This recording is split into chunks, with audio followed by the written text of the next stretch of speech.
Mr. Lewis, Mr. Garcia, come up, please, sir.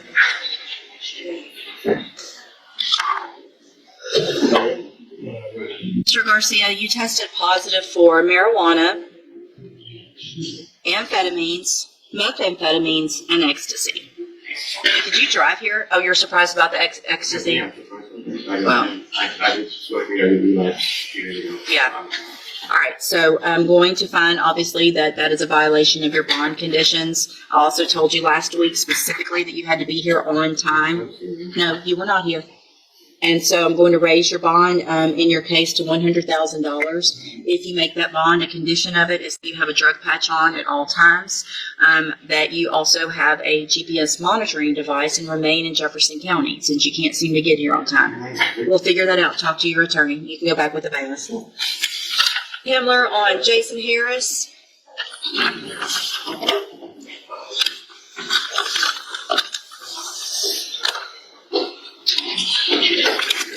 All right, Mr. Harris, this is 24 DCCR 2254. You tested positive this morning for methamphetamines and amphetamines.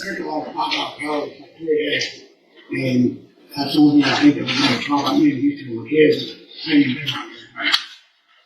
Having a lot of 5 hour powers. 5 hour powers is not going to test positive for methamphetamine. If you send off to that, I'm sure to say that it's not. I don't do anything like that. I don't have money for that. Well, all I know is you tested positive for methamphetamine. And obviously there's some concern because you were arrested while this case was pending. And Mr. Coleman figured that out. Hold on. So the trophy ticket. Just hold on. I would just observe this. It's paraphernalia. It's a Class C, and women aren't arrestable. I mean, it is an arrestable offense, but normally it's just a ticket. It's a jail on file. Doesn't matter. If you're on bond for a felony, you should. I just asked you not to say anything else right now, okay? I'm just checking on something.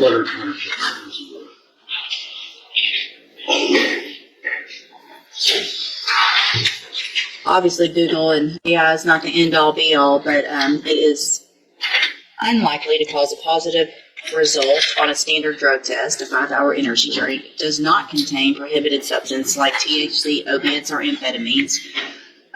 Extremely rare and undetected issues involving cross-contamination during manufacturing would do it, so I don't think that's what we're worried about today. I'm going to grant the state's motion to raise your bond based on the fact that you tested positive, based on the fact that there was an additional arrest while you were on bond for a felony offense.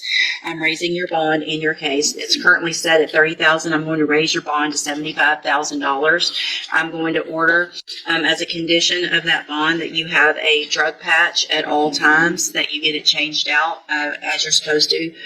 Your case is still set for trial to begin with jury selection on Monday, and is everybody ready for that? Yes, ma'am. All right, I'll number the case. If you're in custody, we'll have you brought over for trial. If you're not, then you can talk to Mr. Kimler this morning, okay? All right, you can go back with the bailiff. Mr. Kimler, on Brianna Kleinan, you can come up, Ms. Kleinan. All right, Ms. Kleinan tested negative, which is obviously good, and No 5 hour energies. yeah, you never know about those energies. Ms. Kleinan, in cause number 25, DCCR 0446, you were previously in court, entered a plea of guilty to evading arrest or detention with the use of a vehicle. I have received the pre-sentence report. Has everyone had an opportunity to review that report? Potentially. Yes, Are there any additions or corrections? Nothing, Your Honor.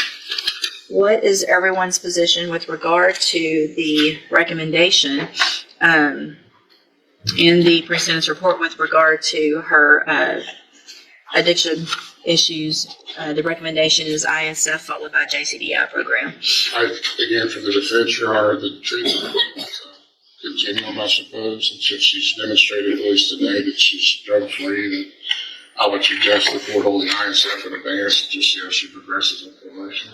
Maybe perhaps with a drop program. Well, she's going to go through JCDI for sure. If at a minimum. Mr. Nichols, thoughts? She's still underage, but she has a drinking problem and needs to get that dealt with, treated, or under control. Takes most marijuana regularly. facts in this case, she and her friend were heavily intoxicated, Yeah. fled from police, and like it was crash, It could have been terrible. trying to hide out from police. Yeah, And, I know, yeah. it could have been a lot worse. And I'll just tell the court in reviewing the video, at least that night, they sure thought it was hilarious. She needs to grow up. She needs to take it a little more serious if she wants to get in her here in felony court. Yeah. And You understand it's not funny. I mean, no, I understand that right now, and people do that. Yeah, I do regret everything. So here's the thing, and the seriousness of this is that if you don't do what you're supposed to and get your life on the right track, which is what everyone wants. You're young. We want you to be successful. You're going to get a probation today where you don't have a felony conviction on your record. And if you complete that probation, you're never going to be a convicted felon. But if you violate, you don't take advantage of the programs that we're going to give you, it's going to be difficult because you're at an age where all your friends are going to be doing things that you're not going to be able to do. But the alternative is prison for up to 10 years. So you need to think about that every time somebody says, oh, just come on out with us and do whatever. And your answer is going to be, I'll do that in a few years when I'm not on probation. Right, because I don't want to go to prison for 10 years. So I am going to follow the agreement that you made with the district attorney and defer all proceedings and place you on probation for 3 years. You're ordered to pay the $250 fine. I am going to order that you enter and successfully complete the ISF substance abuse track, but I'm going to hold that in advance. That is an inpatient 90-day program. So if you get in, you're going to be required to go to JCDI and complete that program. And it'll give you the tools, hopefully, that you need to stay sober. If that's not enough and you need something more, it's already ordered. A warrant will go out for your arrest. You'll go into custody and you'll go straight to that program. Okay? I'm handing you the trial court certification because this was an agreement that I followed. So you have waived your right to appeal. You just need to have a seat here in the courtroom. Probation will call you up and she's ready to go over your paperwork. Good luck to you, ma'am. thank you. Thank you. I will. Good morning. Are you Steve Ray Williams? I need you to speak up since you have that. Are you sick? Oh, okay. So, client with the formal reading of the indictment in each case. He does it. All right, let's get started. Mr. Williams, in clause number 26, ECCR 0312, you're charged with the state jail felony offense of unauthorized use of a vehicle, and that's from December 2nd of 2025. Your indictment alleges that you were previously convicted of possession of a controlled substance, a state jail felony, March 25th of 2002. And after that was final, you were convicted of possession of a controlled substance, a state jail felony, the 22nd of 2024. And how do you plead to that charge? Guilty. Speak up, please. Guilty now. And are you pleading guilty freely and voluntarily? Yes, ma'am. And because you did what they charged you with? I need you to answer out loud. Yes, ma'am. And are those prior two convictions true? Yes, ma'am. In cause number 26 DCCR 0313, which counts are we going on that case? I'm going to go back to the cause number ending in 0312. It's the one you just pled guilty to and had those two prior state jail felony offenses listed in the indictment. The state has also filed a notice of intent to use prior convictions to enhance. And in that, they allege that you were also previously convicted of the second-degree felony offense of possession of a controlled substance. For that conviction, again, from of possession of a controlled substance from July 30th of 2003, which was a first-degree felony. Is that true or not true? Yes, ma'am. And then there's also an allegation of a conviction from March 11th of 2008 that you were convicted in the United States District Court for the Eastern District of Texas of the offense of felon in possession of a firearm. And is that also true? And so what that means is that for punishment purposes, in this case, the punishment range would be that of a second-degree felony, which is between 2 years and 20 years. Is that your understanding? Yes, ma'am. And again, did you enter your plea of guilty and true to those prior convictions freely and voluntarily? All right. In cause number 26, DCCR 0313, you're charged with unlawful possession of a firearm by a felon, third-degree felony from December 2nd of 2025. The indictment alleges you were previously convicted of possession of a controlled substance, a first-degree felony, July 28th of 2003. And then the notice of intent to enhance alleges that same prior that we already talked about, which is the felon in possession of a firearm case, which was the federal case from March 11th of 2008. How do you plead to this charge? Guilty, ma'am. And again, are those prior convictions true? Yes, ma'am. And did you plead guilty and true freely and voluntarily? And in this case, that makes the punishment range that of a habitual litter. Is that everyone's understanding? Yes, Your Honor. Yes, Your Honor. Then, in cause number 26 DCCR 0314, you're charged with the second degree felony offense of abandoning or endangering a child within placing them in risk of imminent bodily danger. And that's a second degree felony from December 2nd of 2025. And how do you plead to that charge? Guilty, ma'am. And then that indictment also alleges that you were previously convicted of possession of a controlled substance, a first degree felony, July 28th of 2003. In addition, that notice of enhancement alleges that prior conviction of felon in possession of a firearm, making this habitual punishment. Do you understand? Yes, ma'am. And again, are those prior convictions true? Yes. Clause number 26 DCCR 0315, you're charged with the state jail felony offense of theft of a firearm. And that's from December 2nd of 2025. That indictment alleges those prior state jail felony convictions, the possession of a controlled substance from March 25th of 2002, and then after that was final, the state jail offense, possession of a controlled substance from May 22nd of 2024. In addition, there's the two prior felonies that are listed in the notice of enhancement, the felon in possession of a firearm, as well as the possession of a controlled substance, which was a first degree felony. And how do you plead to this charge? Guilty, ma'am. And again, are you pleading guilty freely and voluntarily? Yes, ma'am.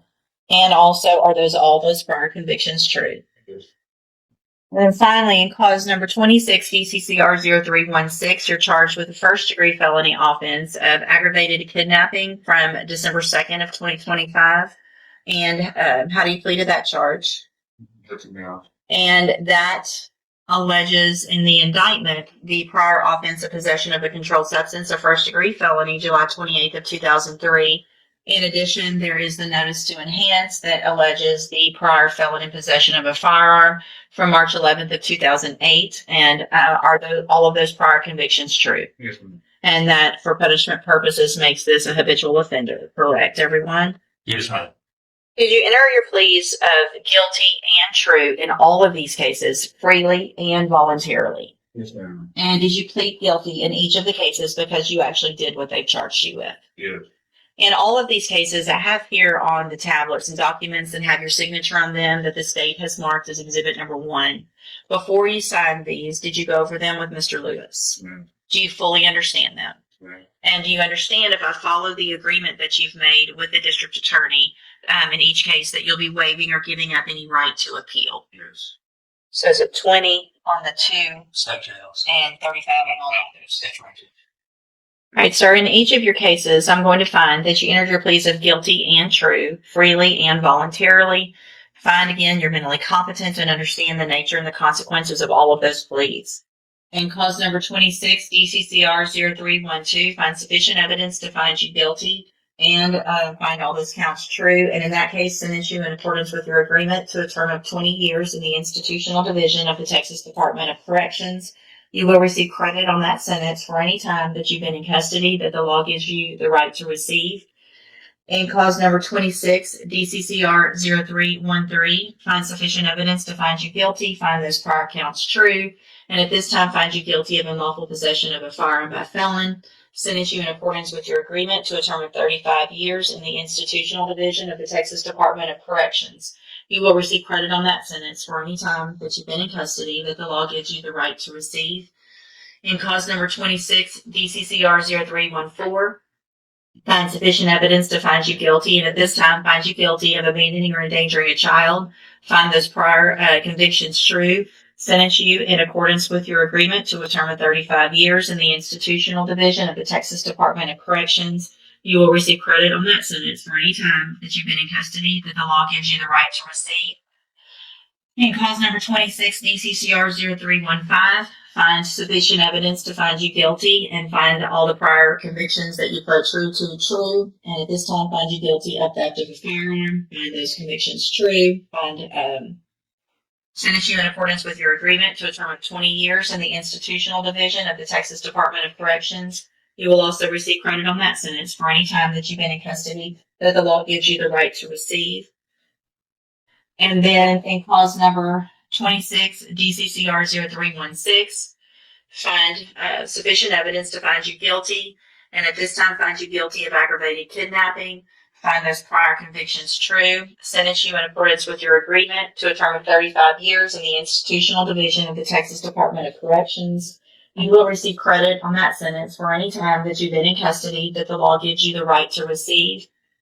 All of these cases will run concurrently, which means together at the same time, handing you in each of your cases the trial court certifications that shows that these were agreements that I followed, and so you've waived your right to appeal. I've also handed you a written admonishment regarding your ineligibility to possess a firearm or ammunition. Because of the judgments entered against you, and you obviously know this because it's one of the charges and you've had the charge in the past, but I'm required to read this to you by law. So because of the judgments entered against you, you're ineligible under Texas law to possess a firearm or ammunition. Possession of a firearm or ammunition could lead to charges against you. If you have questions about the laws that make you ineligible to possess a firearm or ammunition, or about how long that lasts, you can talk with Mr. Lewis. All right, good luck to you, sir. You can go back with the bailiff.